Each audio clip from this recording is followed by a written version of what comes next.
अस्सलाम वालेकुम, नमस्कार, सत श्री अकाल एंड गुड इवनिंग। मैं हूँ आरज़ू काज़मी और आप देख रहे हैं पॉइंट ऑफ व्यू। हमें जी जॉइन किया है डॉक्टर अभिषेक मिश्रा जी ने। बहुत शुक्रिया सर कि आज आप आए। Thank you very much. आज नमस्ते आपका आरजू जी, आपके सभी दर्शकों को मेरा नमस्ते, सलाम, आदाब, सत श्री अकाल, वनक्कम, गुड इवनिंग। और आज हमारे यहाँ वो भी है, दुर्गा अष्टमी है। आज हमारे यहाँ 9 देवियों की पूजा की जाती है। तो 9 छोटे-छोटे बच्चों को हम लोग घर में बुलाते हैं और मतलब महिलाएँ, लड़कियाँ, ओनली हुँ, गर्ल्स। हुँ, और हुँ, उनको उनकी पूजा की जाती है, मतलब उनको खाना खिलाया जाता है, नए वस्त्र दिए हुँ। जाते हैं, उनको दक्षिणा दी जाती है। तो आज आप भी महिला हैं, तो आपको भी मेरा सादर नमन है, क्योंकि नवरात्र का आज आखिरी दिन है। जी। जी, जी, बिल्कुल। और इसीलिए हमने संडे को भी आपसे रिक्वेस्ट की कि आप जॉइन करें। और बिल्कुल मुझे ये आप लोगों के यहाँ के फेस्टिवल्स बहुत अच्छे लगते हैं, बड़े कलरफुल होते हैं और कलरफुल के साथ-साथ बड़े मज़ेदार किस्म की डिशेज़ भी नज़र आती हैं इंटरनेट पे। जब हम देखते हैं तो बहुत अच्छा लगता है फेस्टिवल्स को देखकर। और अब तो फेस्टिवल सीज़न शुरू हो गया सर, अक्टूबर से कहा जाता है कि आगे जो है वो काफ़ी टाइम तक जो है मेरे ख़्याल है जनवरी तक जो है वो फेस्टिवल्स ही चलते रहेंगे। और दिवाली भी आने वाली है, उसकी भी तैयारियां चल रही हैं, तो वन ऑफ द मोस्ट यकीनन। इम्पोर्टेंट तो परसों ही है ना, दशहरा।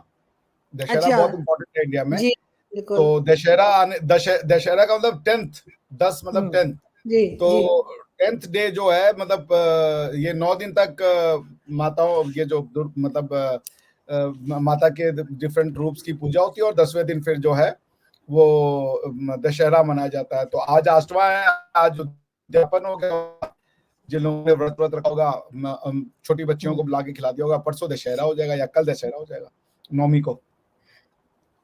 बिल्कुल तो इट्स सही वेरी सर। इंपॉर्टेंट। और वो बिल्कुल मैंने सारे फेस्टिवल्स बिल्कुल मैंने सुन रखे हैं। और दशहरा का भी इंतज़ार होता है, उससे भी उसके अलावा सर दिवाली का बहुत इंतज़ार है और मैं तो हाँ, हमेशा बड़ा सेलिब्रेट करती हूँ। तो सर देखते हैं, आई होप कि सबके लिए ये दिवाली और ये फेस्टिवल्स जो भी हो रहे हैं, जितने भी ये कुछ अच्छी न्यूज़ लेकर आएँ, क्योंकि अभी तक तो हम देख रहे हैं कि बहुत टेंशन है। ज़ाहिर है कि इज़राइल और फ़लस्तीन की वजह से। लेकिन सर अगर हम बात करें, नवाज शरीफ साहब वापस आए हैं और कल उनकी एक पॉलिटिकल रैली थी काफ़ी बड़ी, काफ़ी लोग उसमें आ गए। इतना हम लोग एक्सपेक्ट नहीं कर रहे थे जितना बड़ा क्राउड जमा हुआ नवाज शरीफ साहब के लिए। शुरू में तो काफ़ी इमोशनल भी हो गए और जब वो आए हैं स्टेज पे तो लग रहा था वो मतलब रोने वाले उनके उनका फेस लग रहा था। और उनकी बेटी साथ थी मरियम नवाज। बहुत सी बातें की नवाज शरीफ साहब ने, लेकिन उनमें से एक बात जो थी वो ये थी कि पड़ोसियों के साथ, नेबर्स के साथ पाकिस्तान को टर्म्स बेहतर करने पड़ेंगे अगर पाकिस्तान ने प्रोग्रेस करनी है। यकीनन नवाज शरीफ साहब का इशारा भारत की तरफ था। वैसे तो अफ़गानिस्तान की तरफ भी हो सकता है, लेकिन ज़ाहिर है पहले भी हमने उन्हें देखा है कि वो भारत में ज़्यादा इंटरेस्टेड रहते हैं। कुछ लग रहा है आपको, कोई उम्मीद लग रही है? क्योंकि वो बगैर एस्टेब्लिशमेंट की मर्ज़ी के ये बातें नहीं कर सकता कोई भी पाकिस्तान में। कम से कम कोई पॉलिटिकल लीडर भारत से दोस्ती करने की बात या प्रोग्रेस के लिए जो है पड़ोसियों को साथ लेके चलने की बात नहीं कर सकता जब तक एस्टेब्लिशमेंट ने ना कहा हो। कुछ लग रहा है आपको, कोई कोई बदलाव लग रहा है पाकिस्तान में? नहीं, कोई बदलाव नहीं लग रहा। मेरे ख्याल से हुँ, आज से 10 साल पहले मियाँ नवाज शरीफ साहब जो अपनी इलेक्शन जीत के आए थे, हुँ, और सबसे हाईएस्ट मेजॉरिटी थी, उस मेजॉरिटी का मैंडेट भी यही था कि इंडिया से संबंध ठीक करेंगे, अगर मेरी याददाश्त ठीक है तो। उसी इलेक्टोरल वर्लपूल पे बैठ करके मियाँ साहब ने बड़ी जबरदस्त इलेक्शन विक्ट्री ली थी कि हम इंडिया से संबंध ठीक करेंगे। देखिए, पाकिस्तान की समस्या ये है कि वो ना बेसिक फंडामेंटल्स को रिविजिट नहीं करना चाहते, वो सतही बात करना चाहते हैं। सतही बात करने से कुछ नहीं होने वाला है समाज में। सतही बात करेंगे, इमरान खान साहब भी नया पाकिस्तान बनाने आए थे। अब वो न तो नए पाकिस्तान में है, न पुराने पाकिस्तान में है, न मजले पाकिस्तान में वो हैं कहाँ, वही नहीं समझ में आ रहा है। तहरीक इंसाफ में से इंसाफ गायब है, तहरीक बची हुई है, तहरीक में कौन है ये भी नहीं पता हुआ है। तो जो तहरीक इंसाफ का बानी है वो खुद जेल में है, उसको खुद ही इंसाफ नहीं मिल रहा है। तो ये तो हालत है। तहरीक इंसाफ चलाने वाला बंदा जेल में है, he is begging for Insaf from his own people. तो क्यों नेबर से आपको संबंध अच्छे करने? अच्छा ये बताइए आरजू जी, हुँ। क्यों दुनिया से नहीं करने आपको संबंध अच्छे? नेबरों में क्या खास ऐसा है? हमें नेबर से संबंध अच्छे चाहिए। अच्छा, दुनिया में किससे आपके संबंध अच्छे हैं? किससे आपके संबंध दुनिया में अच्छे हैं? ये तो हो जाए कि भाई, एक तो ये होता कि देखिए ये एनालिसिस यूं ही ना, अच्छा हमें नेबर से संबंध अच्छे करने हैं, इसका मतलब वर्ल्ड वाइड तो हम बहुत अच्छे हैं, दुनिया हमको एकदम गले लगा रही है, दुनिया में हम most most loved and most sought after country है। ये नेबर्स साले बड़े बदमाश हैं। तो पहले नेबर्स को ठीक कर लो, फिर उसका दुनिया में तुम्हारी जय जयकार हो रही है। ऐसा है क्या भाई? सर पहले आपका नजदीक वाले से बात होगी ना, जो दूर दूर रहते हैं सर उनके पास पहुंच जाएंगे, पहले जो नजदीक है उनसे तो बात करें। और वैसे भी सर मैं हरगिज डिफेंड नहीं कर रही, जो पाकिस्तान ने गलतियां की हैं सो की हैं, वो एक रिकॉर्ड पर है, उससे पीछे नहीं हटा जा सकता। ये और बात है, बहुत से लोग उससे इनकार कर देते हैं, बड़ी हिम्मत है मैं कहती हूँ उनकी के खुल्लम खुल्ला इनकार करते हैं, लेकिन मैं उनमें से नहीं हूँ। लेकिन सर फिर भी कहीं तो जाकर कोई इंसान या कोई कंट्री जो है वो सही होने पे भी तो आ सकती है ना, या आप उसको पिछली बातों पे ही ताने मारते रहेंगे? नहीं, मैं ताने मार ही नहीं रहा। मैं कह रहा हूं कि आप सेम चीज को रिपीट कर रही है बिना जिस चीज की सर्जरी है उसको किए हुए, या बिना आपको बिना उस एक्शन को किए जो जरूरी है आपको भारत के साथ संबंध ठीक करने के लिए। और मैं फिर कह रहा हूं, फिर मैं रिपीट करूंगा, आपको भारत के साथ संबंध अच्छे नहीं करने हैं ना अफगानिस्तान के साथ, आपको दुनिया से अच्छे करने हैं। आपकी जो पॉलिसी भारत के लिए हो वही अफगानिस्तान के लिए हो, वही दुनिया के लिए हो, तो आपके अपने आप संबंध अच्छे हो जाएंगे। पॉइंट ये नहीं है कि हमें नेबर्स के साथ, आपको ये भी तो बताया क्या दुनिया में किसके साथ आपके संबंध अच्छे हैं।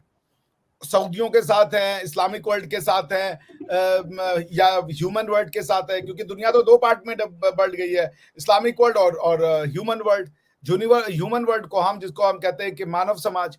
पॉइंट ये है आरजू जी कि यही होगा फिर से जिस तरीके से इमरान खान साहब नया पाकिस्तान लेके आ रहे थे और मुंह की खाई, नवाज शरीफ साहब लेके आ रहे मुंह की खाएंगे वो।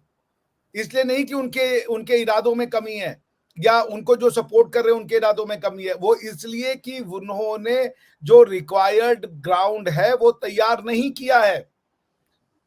मियां साहब को अपने लोगों को मेंटली तैयार करना पड़ेगा।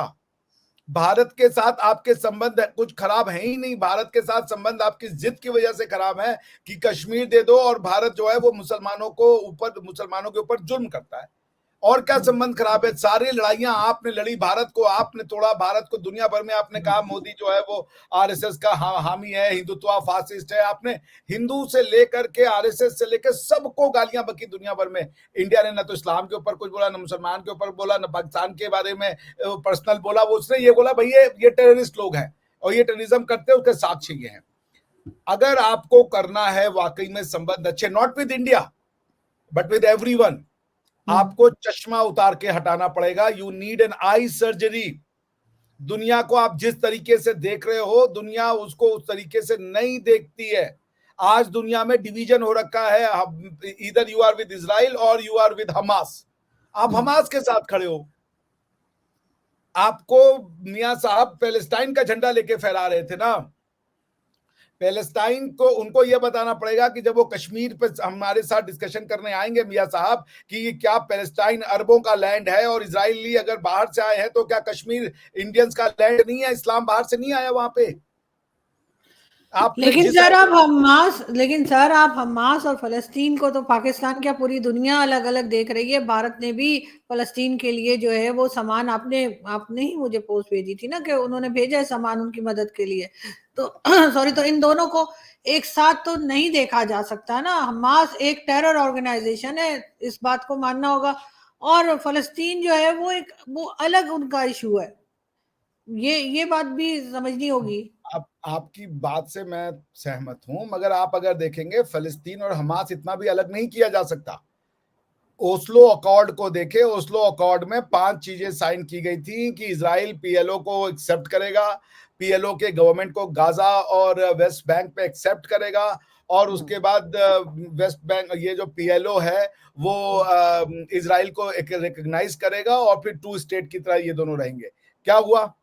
पीएलओ के ओस्लो अकॉर्ड के बाद आप देखें वो ये हमास की संरचना की गई। वो नहीं खुश थे उससे, क्योंकि उनको लगा कि आप यहूदियों के साथ दोस्ती नहीं कर सकते। पॉलिटिकल विल है कि यहूदियों के साथ दोस्ती करो, यहूदियों के साथ मिल के रहो। रिलीजियस कॉल है कि यहूदियों के साथ ना तो दोस्ती की जा सकती है, ना तो मिल के रहा जा सकता है। जब एक इंसान की दिमाग में वो उसके पास 2 किताबें हैं, यदि उसने कॉन्स्टिट्यूशन पढ़ना है तो कहेगा सबके साथ मिलके रहो, यदि उसने अपने रिलीजियस डॉक्यूमेंट पढ़नी हो तो वो तो नहीं कह सकता सबके साथ मिलके रहो। पॉइंट मैं क्या कह रहा हूं कि मियां साहब को पहले ये चाहिए कि वो अपनी आर्मी से बात करें कि पाकिस्तान क्या है, इस पे पहले बात करो। पाकिस्तान का पाकिस्तान से संबंध ठीक करो, बिकॉज सोशल कॉन्ट्रैक्ट होता है। कॉन्स्टिट्यूशन का मतलब है गवर्नमेंट और वहां के लोगों के बीच में एक सोशल कॉन्ट्रैक्ट। पाकिस्तान की गवर्नमेंट यानी कि पाकिस्तान का अथॉरिटी और पाकिस्तान के लोगों के बीच में जो कॉन्ट्रैक्ट है, उस कॉन्ट्रैक्ट के टर्म्स एंड कंडीशन तो लोगों को बताओ कि वो कौन है। अगर आप ये सोशल डॉक्यूमेंट और ये जो सोशल कॉन्ट्रैक्ट होता है, आरजू जी आई डोंट नो आप कितना, मैं जो कहना चाह रहा हूं वो कितना लोग इसको समझ रहे हैं, मगर ये जो सोशल कॉन्ट्रैक्ट है वो कॉन्स्टिट्यूशन है।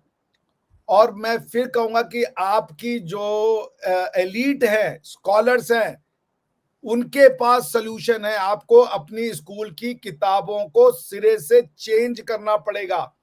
आपको अपने मिलिट्री ट्रेनिंग की डॉक्ट्रिन को सिरे से चेंज करनी पड़ेगी। आपको जहनियत बदलना है। आप इंसान बदल रहे हो। इंसान कभी भुट्टो आएंगे और ये सारे अच्छे लोग हैं, बहुत महान लोग हैं, बड़ा इनका मेरे मन में सम्मान है, मगर भुट्टो नहीं लाएंगे सलूशन। आप मसीहा की तलाश कर रहे हो जिसको कि आपको बना दिया गया है। नवाज शरीफ क्या बात करेंगे मोदी साहब से? मोदी साहब आएंगे, मोदी साहब कह रहे हैं भारत की एक एक इंच भूमि का टुकड़ा जो हजारों लाखों वर्ष से हमने सींचा है वो भारत है। आप कह रहे हो कि भारत में जिसने भी इस्लाम बना लिया है वो फिर पाकिस्तान है, वो फिर हिंदुओं के साथ नहीं रह सकता क्योंकि हिंदू और मुसलमान दो अलग अलग कौमें हैं। तो टू नेशन थ्योरी को रिजेक्ट करेंगे? आर्मी वालों से पूछिए, तो पहले सर लोग बताए। तो कर रहे हैं ना, लोग तो कर रहे हैं सर, पब्लिक तो कर रही है। बहुत सी पब्लिक ऐसी है जो अब ये बात मानती है कि टू नेशन थ्योरी का चूरन बेचा गया था, ऐसी कोई बात नहीं है। और अब हिंदूज की बात कर रहे हैं कि हिंदुओं के साथ मुसलमान नहीं रह सकते। क्या मुसलमान मुसलमान के साथ रह सकता है पाकिस्तान के अंदर आपके ख्याल से? ये जो शिया सुन्नी का हम देखते हैं झगड़ा, जो अहमदियास के साथ झगड़ा देखते हैं, बाकी जितने भी इन्होंने एक फिरके बना के रखे हुए हैं, या जो कास्ट सिस्टम यहाँ पे चल रहा होता है, क्या ये एक दूसरे के साथ बैठते हैं? ये जो मौलवी मुल्ला आपको हमारे टीवी पे दिखाई देते हैं, हमारे मीडिया में, सोशल मीडिया पे हर जगह दिखाई देते हैं, क्या ये एक मस्जिद में नमाज पढ़ते हैं, एक दूसरे के साथ खड़े होते हैं? तो ये तो आपस में भी नहीं खड़े होते सर। इन लोगों का क्या मतलब, इंसान बात करे, इनको क्या आप समझेंगे? इनका तो अब नई जनरेशन काफी अक्लमंद होती जा रही है, उनको समझ आ रहा है कि ये जो तो यदि 1947 से पहले और उसके बाद जो कुछ किया गया वो गलत था। तो क्वेश्चन तो ये बनेगा ना आरजू जी की पहले आप नेबर से ठीक करें, खुद को ठीक करें। आपकी नेबर्स के साथ समस्या है ही नहीं, आपकी किसी नेबर के साथ समस्या नहीं है। आप जब को ठीक कर लेंगे सबके साथ आपकी समस्या ठीक हो जाएगी। दैट इज व्हाट एग्जैक्ट आपने जो कहा, मैं वही कह रहा हूं कि आपकी समस्या खुद के साथ है। सोशल कॉन्ट्रैक्ट को आपको डिफाइन करना पड़ेगा। मुतालिया Pakistan, objective resolution of Pakistan को आपको ठीक करना पड़ेगा। अगर आपके ज्यादातर लोग ये मानते हैं कि हम इंडियन डिसेंडेंट के हैं तो उनको कोई डिस्प्यूट नहीं रहेगा।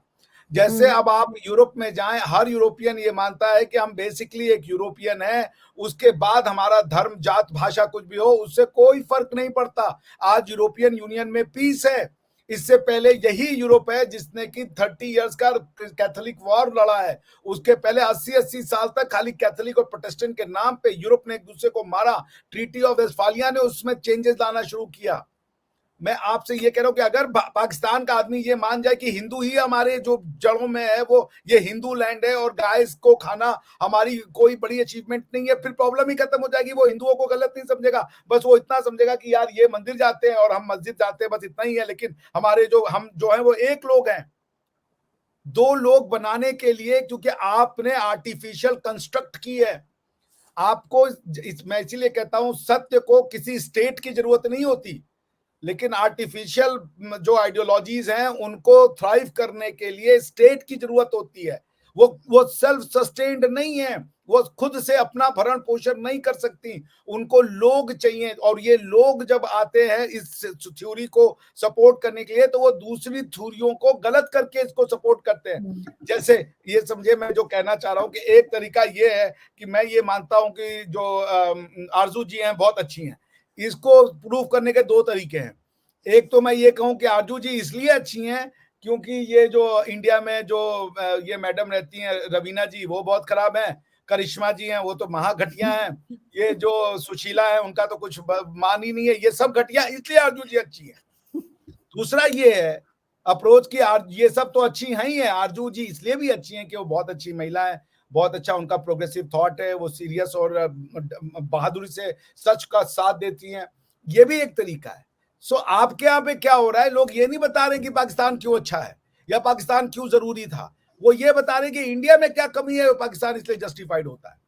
आप एक कंपैरेटिव मोड में रहते हैं, आपका सेल्फ सस्टेनेंस कुछ है ही नहीं।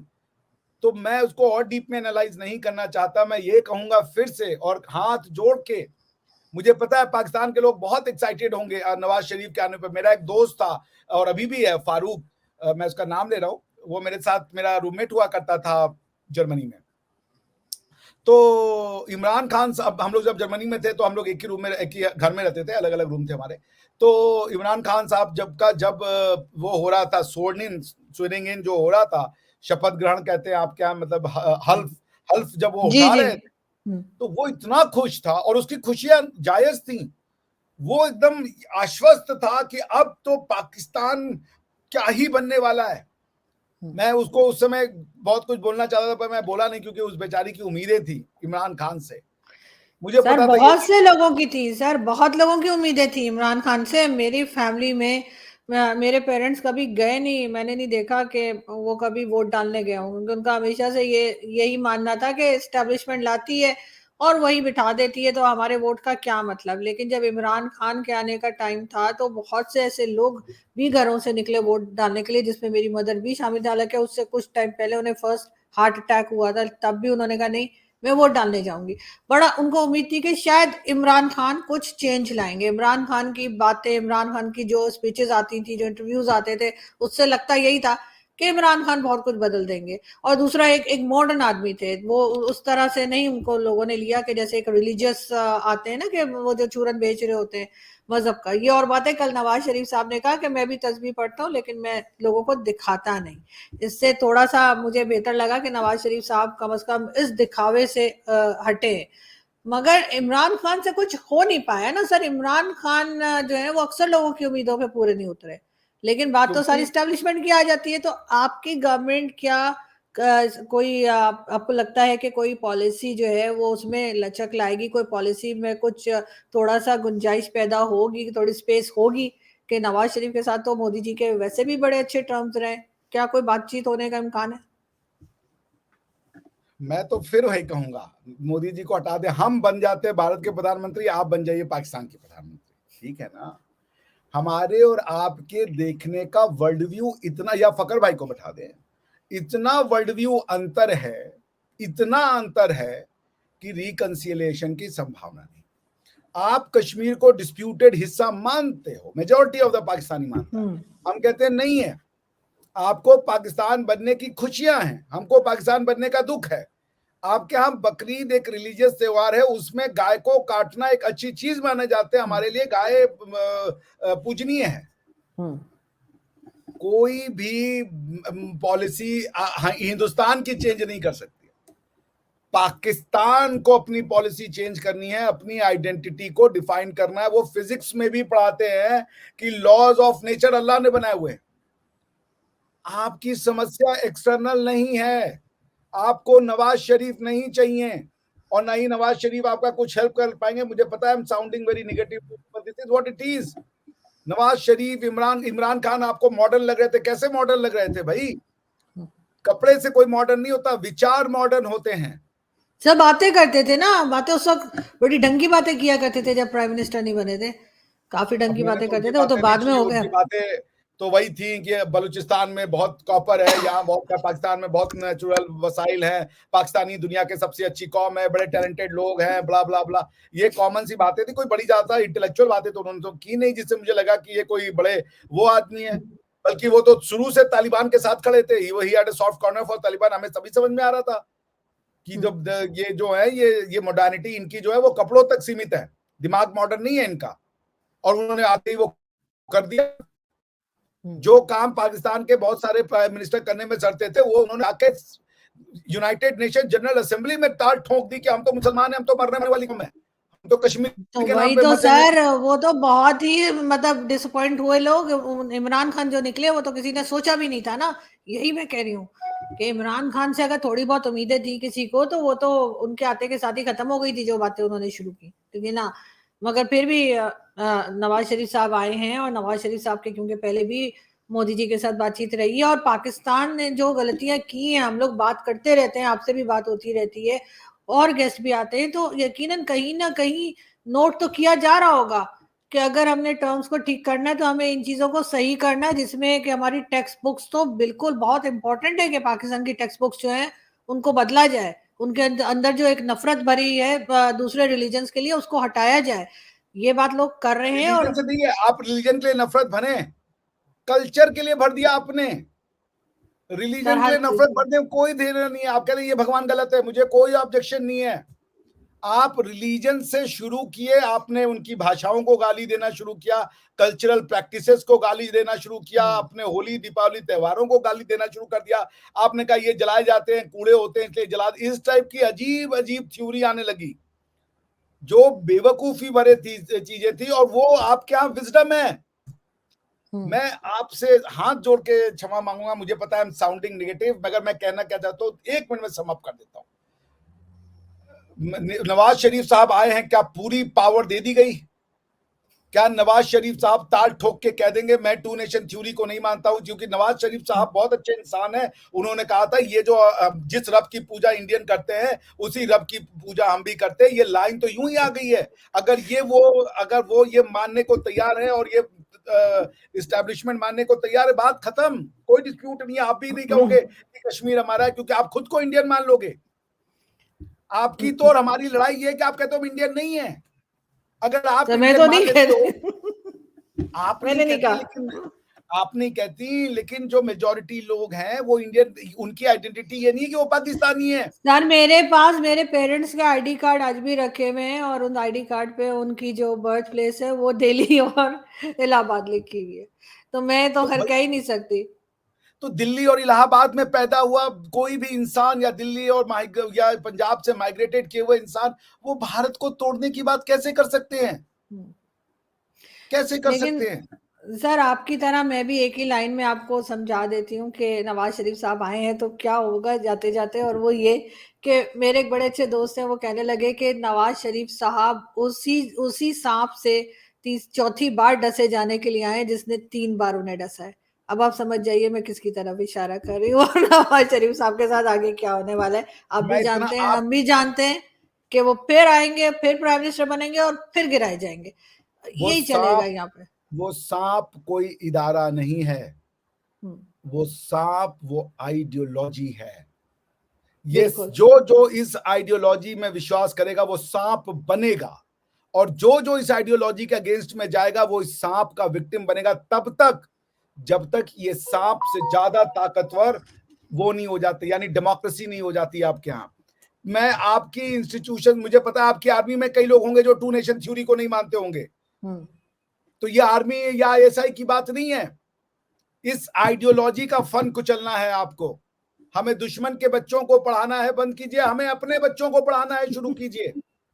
आप सर समझ ये तो रही हैं? बहुत से लोग कहते हैं पाकिस्तान में कि भाई पहले अपने बच्चों को तो पढ़ा लो, दुश्मन के बच्चों को भी पढ़ा लेना। बहुत सी या वीडियोस आपको मिल जाएंगी सोशल मीडिया पे जो लोगों ने बनाई है कि अपने ये भी हो बच्चों का सकता है क्या कि वो हाल है। अपने ही बच्चों को दुश्मन मान रहे हो, ये भी एक पॉसिबिलिटी है कि अपने बच्चों को दुश्मन मान ले। या मैं फिर कह रहा हूं आरजू जी, अगर आपको दोस्ती करनी है, सोच बदल दीजिए।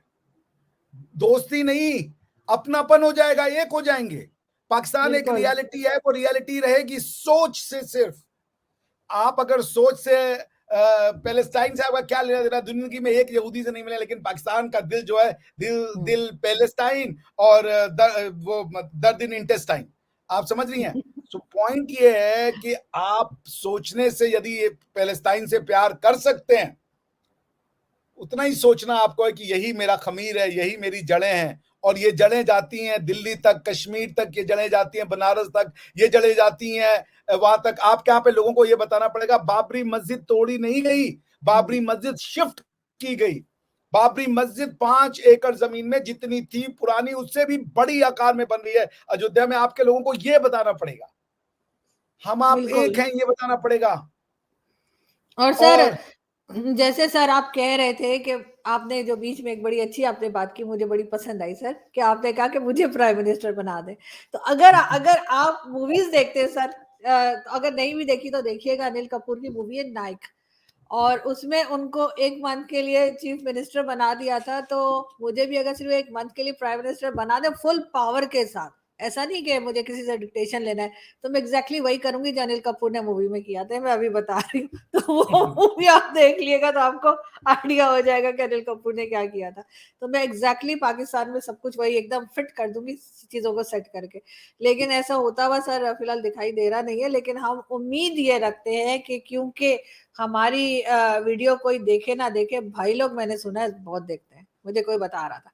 तो भाई अगर लोग कौन ऐसा है? है सर, समझ जाइए ना, अच्छा हमारी अच्छा एजेंसी वाले, तो उन्हें अच्छा हम भाई अच्छा लोग कहते हैं। तो अच्छा अच्छा अच्छा, हमारे यहाँ भाई लोग कहते हैं भैया उनको जो सर एक ही भाई बात है है। भाई। तो नहीं नहीं, हमारे यहाँ सर एजेंसी के लोगों को कहते हैं कि वो कहते हैं अच्छा यार अच्छा भाई लोग खड़े हुए।